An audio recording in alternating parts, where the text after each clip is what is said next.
to as Rhineland bastards.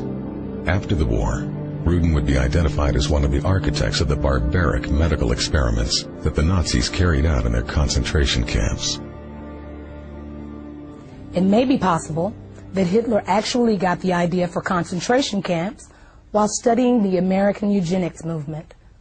In 1919, the state of Indiana had allocated $300,000 to create a work colony in the city of Butlerville, where those who were labeled feeble-minded would be incarcerated. Then in 1932, Margaret Sanger called for the United States government to set aside farms and open spaces where certain groups of people would be segregated from the rest of society.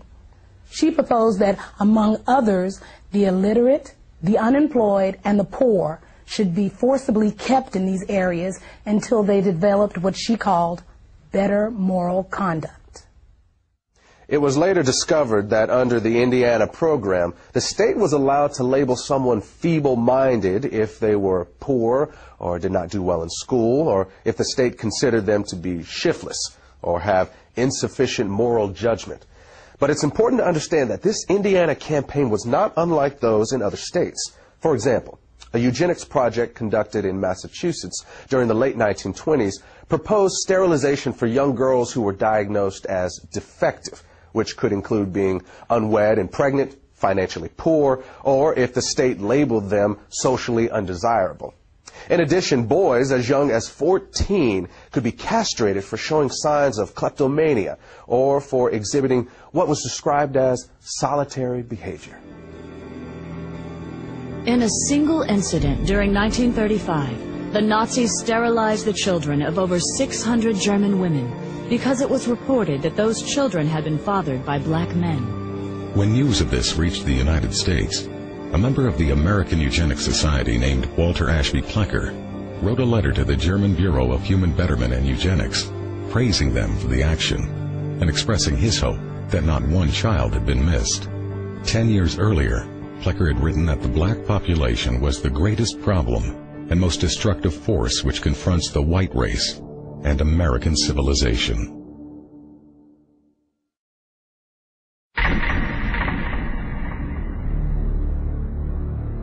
Eugenics goals are most likely attained under a name other than eugenics.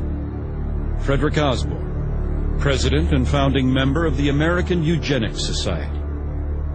By the late 1930s and early 1940s, revelations about Nazi and fascist atrocities in Europe were causing the public to become increasingly uncomfortable with terms like eugenics and population control. This alarmed the leaders of the American Birth Control League, who were aware that this shifting attitude could impact both their ability to implement their racial agenda and their ability to raise funds. They were also aware that the connections between the American Birth Control League and the Nazis were starting to become known. Marketing research had shown them that in this environment, they needed to move away from words like control in favor of less threatening words like planning. So in 1942, they changed the name of the organization. From then on, the American Birth Control League would officially be known as Planned Parenthood. The important thing to understand here is that this name change did not change the organization's agenda. The same people were still in control, they were still obsessed with race, and they were still dedicated to eugenics. Today, defenders of Margaret Sanger will often try to hide her racism by claiming that she was not really a eugenicist and that Planned Parenthood was never part of the eugenics movement. But the truth is that as late as 1956, the American Eugenics Society listed Sanger as a member of the organization. In addition, many of Sanger's colleagues and the people whose writings she published, as well as many of Planned Parenthood's officers, were also known to be members. In fact, the ties between Sanger and the eugenics movement were so well established that in the 1920s, Sanger pursued a plan to merge the American Birth Control League, or Planned Parenthood as it was later called, with the American Eugenics Society. However, despite Sanger's efforts, the merger plan died after being rejected by the leadership of the American Eugenics Society. As an alternative, Sanger then proposed that the two organizations at least combine their publications into one magazine. But again, that idea was also rejected by the American Eugenics Society. Eugenic and civilization value of birth control is becoming apparent to the enlightened and the intelligent. The campaign for birth control is not merely of eugenic value, but is practically identical in ideal with the final aim of eugenics. Margaret Sanger, 1921. In her autobiography, Margaret Sanger wrote about a speech she gave in 1926 at a Ku Klux Klan rally in Silver Lake, New Jersey. The Planned Parenthood founder bragged about the fact that afterward, she was invited by 12 other Klan chapters to speak at their events. At about the same time the American Birth Control League was changing its name to Planned Parenthood, a lot of books and reports began coming out that attempted to put a happy face on eugenics, and many of them were written by people that were associated with Planned Parenthood. The strategy here was obvious. Since the Nazis had turned eugenics into a four-letter word, the American eugenics movement decided it was time to lay low. So most of their writings during this time period downplayed the role of eugenics and couched their agenda in terms of helping the African American. Perhaps the best example of this is a 1,500-page book by eugenicist Gunnar Myrdal called An American Dilemma, The Negro Problem in Modern Democracy. Interestingly, this book was not the result of some mom-and-pop operation. Myrdal had 75 assistants working on this project whose salaries were being paid for by the Carnegie Corporation, and Carnegie had been a major player in the eugenics movement for many years. Gunnar Myrdal and his wife Alva were both involved in eugenics. They were funded by both the Rockefeller Foundation and the Carnegie Corporation. They were also closely linked to a Swedish eugenics program which forcibly sterilized 66,000 people. When you read Chapter 7 of this book, it becomes undeniable that this is a blueprint for the modern eugenics movement that we still see in the United States today. The bottom line is that Gunnar Myrdal believed that not only could blacks not help themselves, he felt that nobody could help them, and the only solution in his eyes was to get rid of them. Commonly, it is considered a great misfortune for America that Negro slaves were ever imported. The presence of Negroes in America today is usually considered a plight of the nation.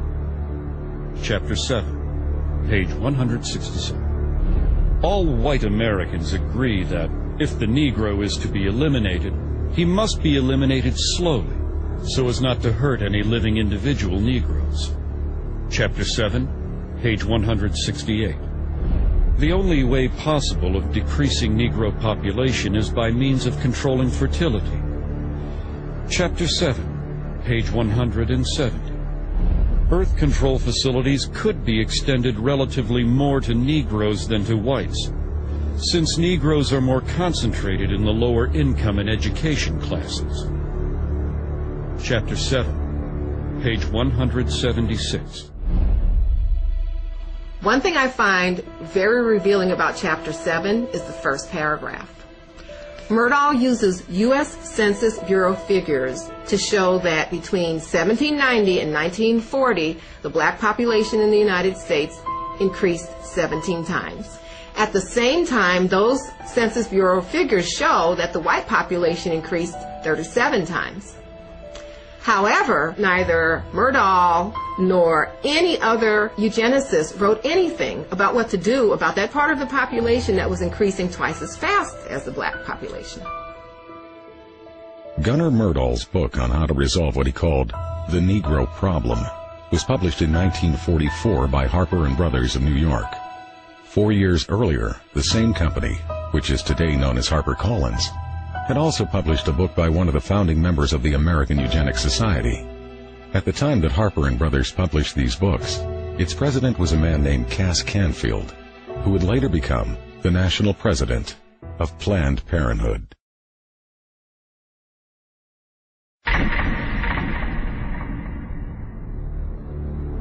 We hope that the restraint of population growth can come about through voluntary means. But if it does not, involuntary methods will be used. Dr. Donald Minkler, 1972. Donald Minkler was the president of the American Association of Planned Parenthood Physicians and a member of the board of directors of Planned Parenthood Federation of America. Like many of those in the eugenics movement, he understood that their plans would not always be voluntarily adopted, and that the use of governmental coercion or even force might one day be necessary. The idea of forced eugenics was not something that suddenly developed in the 1970s.